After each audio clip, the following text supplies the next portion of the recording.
it is within the team, your boat is serviced to the same level as anyone else. So big budget, small budget, doesn't matter who you are or what you do, your boat is serviced to the exact same level. But in saying that, there's only a certain amount of elements that we do service. Something similar to your car, when you take the car to the garage to be serviced, you're happy for the mechanic to play with the brakes and take their head off the engine, but you're still responsible to put the windscreen washer fluid in, to put air in your tyres, to have it delivered to that garage. So we look after 7 or 8 major items which we believe have a impact towards getting the boat to the finish line or getting the boat to finish each leg. And they have to do with reliability and safety, and as well performance. Well, those 8 elements, there's still another 50 or 60 things that the teams are responsible for, but they're a lot smaller things, and we don't really think they justify the need to fly a technician around the world to service those elements. So, for example, the canting keel system on board is serviced by Caraboni, the company that built and supplied the keel system. So in races gone past, you could have had anyone service your keel system. If you were smart, you would have the guys from Caraboni service your keel system. But if you maybe did not have a big enough budget, you could just have someone the local guy down from the yacht club who's pretty handy with hydraulics, and if there's an issue with the keel system, it's generally the supplier gets the bad rap because it's their keel system that goes down, but not necessarily the guy that serviced it. So from the supplier's point of view, they really like the concept as well, because they can also look after their parts, and they can also use it as a bit of research and a bit of refinement for going forward. We can't change anything now because it's pure one design, but it is. They're always thinking in the back of their mind, what can we change to make the system better, make it work better, make it a bit more efficient in the future. So in races gone past also, shore crews were around a minimum shore crew in the last edition of the race was around about 15, and Groupama, who had the most shore crew, had up to 24 people. In this edition, we don't think there is a performance advantage or a gain by having more than 6 people. So you could have 20 people still, but those extra 14 people are not going to make you go any faster. You might have a shinier boat, but that's probably about it. Because all the major elements, once again, is what we look after and what the suppliers actually service.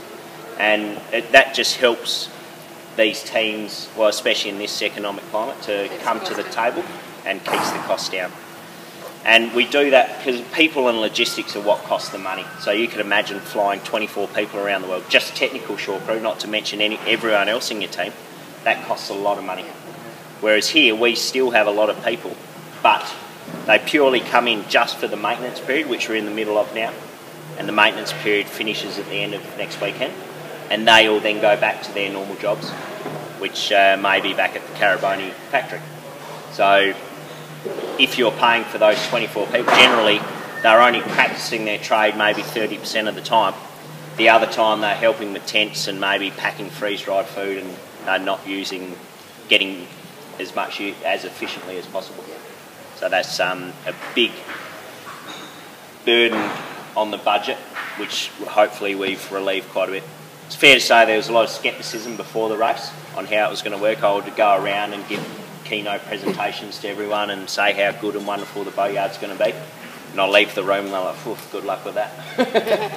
But as it's turned out, we have a fantastic team as part of it.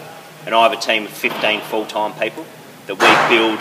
We're in a unique situation here that we're inside this building, but normally we have a tent which is 65 metres long that has all these workshops in the sail loft floor, and we build that up, and we're of those 15 people, and then the maintenance period starts, and all the other guys from all around the world, from all different nationalities, they fly in, they're there for the week, we get all the maintenance done, and then they leave. I think here in Auckland we're up to maybe 60 people are working on the boats. And that's why we can be quick, like we can have short stopovers. Whether that's the right formula, we're still working it out, whether we want shorter stopovers, longer stopovers. I think we're probably at our limit for the shortest. We're on the short edge of it because we are quite pressed and we need a lot of people. So logistics are a lot of money, but because we only have them for that 5 or 6 days, we save in other ways. So the boatyard, what we look after are the electronics, which as you can imagine, especially in this day and age, everyone requires everything straight away. So the electronics is not only the instruments on board that tell you where you're going, how fast you're going, the lighting, all that sort of thing, but also responsible for getting all the media off the boat, responsible for doing live X calls, that you can do a live Skype call with the boat in the middle of the Atlantic Ocean these days, which is pretty cool. All the pictures, there is a requirement by the onboard reporters to produce a certain amount of content per day. And we have to get that off the boat somehow. So I'm not sure exactly who pays the actual the bill for sending all this stuff, but that'll be pretty expensive, I think. Well, actually, I do know who pays it, and we have a pretty good deal, and you'll see their stickers on a lot of the domes around. Also, there's a lot of monitoring that happens on board, which the electrical world needs to look after that. So we monitor, I think there's something like 11 different loads at any which time.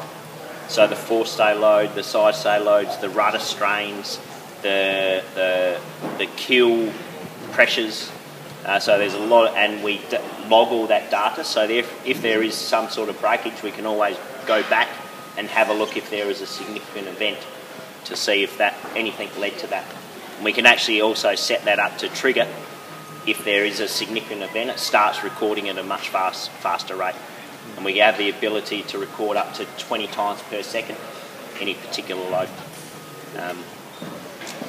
Then we also look after the sails, as you can see. And this whole area is actually to work on the sails, plus pretty good for a party, which we've had a few, but we're not allowed to have one in here, which is a bit disappointing. Well, not missing the tent, but some rules about drinking alcohol here or something. I don't know. A bit crazy. But the sails, basically, all the sails are exactly the same. They look different, but that's purely aesthetics, with the different painting on them to suit their brand. So we look after those inside here, and you're allowed 7 sails on board at any which time. And you're only allowed to replace 4 of the sails throughout the whole race. So you're only allowed 11 race sails throughout the whole race. I've done the race twice before. The last time I did it, you're allowed to have 12 sails on board at a time. The time before, you're allowed to have 17 on at a time. So, and I mean, they cost a lot of money, so that's another good way to help bring the budget down. And being one design, you can afford to make them a little bit heavier to ensure that they do last the whole way around the world, which they're definitely going to do from what we've seen so far. We also look after a pretty big, engineering is a pretty big area. And engineer, I mean, just even, you can see on the screen there, we have a lot of, it's quite artistic, but a lot of things go around and spin, and there's a lot of oil. With the canting kill system, that requires quite a significant service. With the winch package on board, there's a lot of moving parts, so that requires a very significant service as well. So there are probably 2 areas where we have the most people involved from a service point of view. And it doesn't matter if the boat is very much similar to the car. If you've done 10,000 k's through the bush or on a rally, or 10,000 kilometres just cruising around at 30 k's an hour, it doesn't matter. At 10,000 k's, the service is generally going to be the same. So we can predict pretty much how long a service is going to be and how many people we do need. We then also look after the boat from a boat building point of view, and that includes, not sure how many are aware, but the boat was built in 4 separate yards around the world. So hulls in Italy, decks in France at Multiplast, hulls at Persco in Italy. the structure decision in Switzerland, and then it was all assembled in the UK at Green Marine. Now that was done for a few different reasons, and the main reason was we just didn't have enough time to build 7 boats within an 18-month period. So building them all the different yards was quite complex to say the least, but it enabled us to get the amount of man hours in that were needed to actually build the boats and spread it over those 4 yards so we could get 7 boats on the start line. It's generally 38,000 hours to build a boat, which is about 7 or 8 months if it was just to be built in 1 yard. So hence why we had to share the love quite a bit. Probably 4 of the biggest yards in the world, who are the biggest competitors also, coming all together on the one project, so that was quite unique in itself. We also look after the running rigging and the masts. The running rigging is all the ropes that you see. So every single rope on board is exactly the same as the other boat, and the team are required to carry the same amount of material. And something quite unique on the running rigging, actually, we have a barcode which is on there, and you can just scan it with your smartphone, and it will tell you what batch number the rope came from, where it came from. We have significant support from the actual raw material supplier from Italy, Mattioli, and then we have a fantastic UK company that builds it all. And we can almost predict before the race starts how much material the teams will use, and they can make all the material before the race starts. So we don't have to fly 20 people around the world making rope the whole time. They can actually make it all before the race starts, and you just take it off the shelf, plug another piece in. And that just as an example, how it saves money. To fly someone around the world for the race, pay them, house them, feed them, is about 120,000 euros from the start of the race to the end of the race. Here, you can buy a full race package of your running rigging of the ropes for 120,000 euros. So if you had someone working full time for your team to do that, you've already spent 120 before you've even left, and you haven't even got the raw material. So that's an example of how the savings are made. Just from a boat building perspective, how are the boats held up structurally? Structurally, extremely well. We saw the analysis done on the boats, like by NDT, which is basically ultrasound, the same as if someone's pregnant, exactly the same techniques are used. And they go through all the boats with a fine-tooth comb, but it's like the medical, the more you look, the more you find. And boats, they're still built by hand, and there are going to be anomalies. But what we saw before the race, they were NDT'd whilst the build was going on, and then we actually used 2 companies to ensure we didn't miss anything before the start of the race. Now we use an Italian company that follow us around to do the same sort of thing, to make sure, see if there's anything significant that comes up that we could actually prevent a failure at any stage. But like I said, we saw the more you look for, the more you find. And that may be just a little air void somewhere, but we think now, definitely from Alicante and Cape Town, that we've found all the build anomalies. And now what we do find is generally issues that have happened along the way, which haven't been significant. For example, we found 50 anomalies in Alicante on the boats combined. We found, and some of those are just monitored, they're not repaired. We found maybe 20 in Cape Town, and then by the time we got to Abu Dhabi, we found about only 2 or 3. So we feel, and that's generally what we found with the boats as well, is we get to a point on the first 2 or 3 legs that the boats have little gremlins, especially in electronics. I mean, batteries, salt water, carbon fibre boat, they don't really combine that well. But we found we've got rid of all those little gremlins now, and what we're starting to see are just some genuine wear and tear, some genuine breakages, but they're the things that we want to jump on, and they're why we employ these great suppliers to try and recognise those. so we can actually get on top of it before it happens. So if a boat comes in and it's ripped out a particular pad eye and you find that maybe taking on another one, would you go and replace on all Absolutely. boats? So for example, Dong Fang, during the first leak, some of you may have seen they broke an aft pad eye. Yep. So they broke a pad eye for whatever reason it was, whether it was overloading, whether it was compromised at the previous time, or anyway, the pad eye broke. Unfortunately, it's like a €200 piece, but it took out a few other items, steering wheels, reaching struts, push bits, a few other items at the same time, which was unfortunate.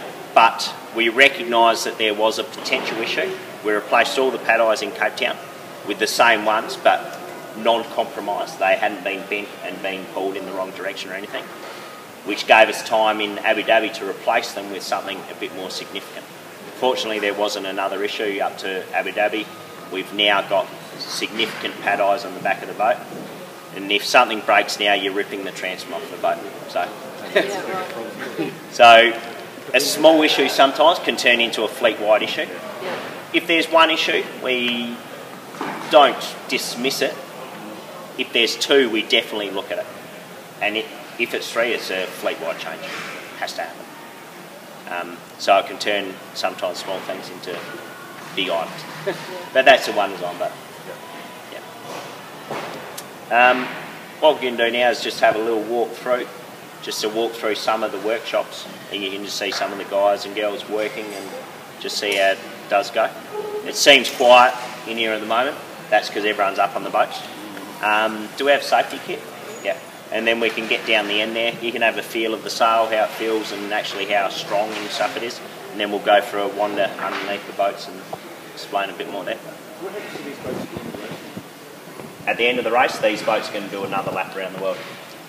Yeah. So the predecessor, the Volvo 70, there were a couple of boats that did two laps. ABN AMRO 1 went as Delta Lloyd. Telefonica went as Sanya. And actually having sailed on Delta Lloyd and part of the Sanya campaign as well, I'm seeing a bit of a theme. But those boats were certainly getting pretty long in the tooth.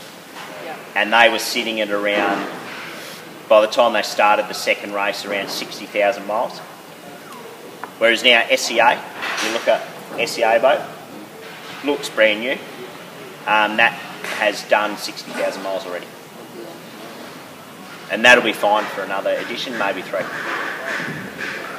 That's one of the big things that was taken away from a project management point of view, was the advantage you could produce before the race starts. We call it internally the human edition, because it's got nothing to do with the boats, it's got nothing to do with the sails, nothing to do with the mast. The only way you win is by the people you have on board.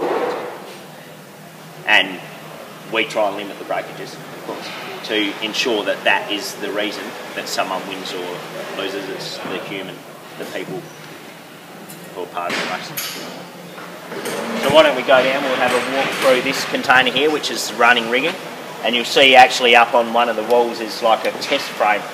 So they can actually put rope in there, put a load on it, test it to make sure that everything is built to spec before it goes on the boat. Almost everything that goes on the boats have certificates that go along with them to ensure that everything was almost taking it to a commercial level now, which we're seeing the benefits. We've had apart from the obvious with Vestas, which was a human error, but we've seen every boat finish every leg. The last edition, 3 boats didn't finish the first leg. So it's a pretty good formula. My team was the most important thing, to ensure that I had the right people. Whether it was experience, enthusiasm, or people who had been in the industry. Like, they were kind of the 3 criteria for me. So the majority of my team are people who had done the Volvo Ocean Race before. But I also wanted to bring in some new people, some new blood into the race, because it is quite a tight knit little group, and it is quite hard to break in. But we brought in a few people who hadn't done the race before, who actually are showing that if you approach something with the right enthusiasm, you cannot beat that, regardless of experience. So I'm very happy with who I have. And then for them to work efficiently also is I allowed them, quite modular, but allowed them to fit out their containers or their workshops in whatever manner they wanted to ensure that they could be comfortable and they could be efficient in their own workspace instead of forcing them something upon them, just to ensure that they were comfortable. We'll just walk through here. Every team had 5 layers of carbon fibre, whereas here, what we've done now, we have the 5 rolls of carbon fibre, and any team can come in and use it. They don't need to carry that at all. They don't need to carry resin, they don't need to carry anything like that. They can just walk in here and use it. We have a pretty, what we call strict open door policy, that any team member from any team can come in and use whatever they want, whenever they want. Oh, wow. Okay. Which, I'll help them if they don't put something in like oh yeah, no, they get discipline. It's normally costs you some beers. But that's also opened up and created a much more friendly race as well. Yeah. Because you could have someone from Matfray, a boat builder from Matfray doing a repair, and a boat builder from Alphamedica just working alongside each other. Whereas before you're off in your own little container, nice secret quiet, not allowed to talk to anyone, big secrets. But now, especially one design, that's opened that up significantly. Very busy container, this one. That's the engineering, as I was saying before. That's where thousands and thousands of little parts get pulled apart and put back together. So those blokes need to be on their game. I haven't even got any time for selfies. No, they don't have computers. No selfies in that one. We have to do our own. Well, they all speak Australian. Pretty handy. But I think probably Italians keep us over the same on site. See? Yeah, good. No, I know enough to say how's it going.